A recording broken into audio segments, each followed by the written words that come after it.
د اداري غونډې جوړول او پر ښې حکومتدارۍ ټینګار. د کندوز والي مولا نثار احمد نصرت د ولایتي ادارو د مسؤلینو په غونډه کې د ښې حکومتولۍ او پر وخت اداري خدمتونو پر وړاندې کولو ټینګار وکړ.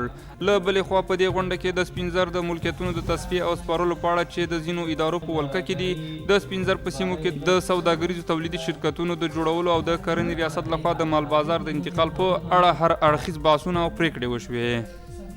د کندوز ولایت د امنیه قومندانۍ له لوري 4 تنه د جنایي جرمونو په تور ونیول شول.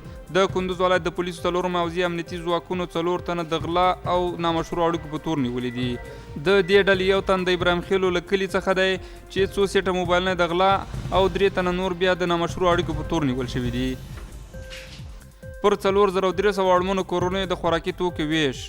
د کندوز د علي آباد ولسوالۍ چارواکي وایي د خوراک نړیوال سازمان یا WFP په دغه ولسوالۍ کې 4300 اړمنو کورنیو ته د خوراکي توکو مرسته ویشلې ده. په مرستو کې وړه، غوړي، وریجې او مالګه شامله ده.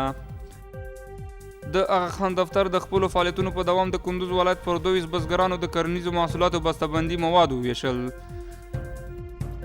د اسلامي امارت د مجاهدینو لخوا د کندوز ولایت خان آباد ولسوالۍ توپخانې کانال ته له سورلۍ سره لوېدلی فولډر ډوله ګاډی وژغورل شو.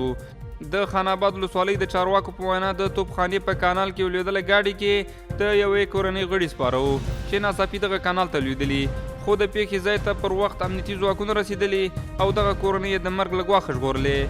د یادونې وړ ده چې په دې پیښه کې هیڅ چاته کوم زیان نه دی رسېدلی.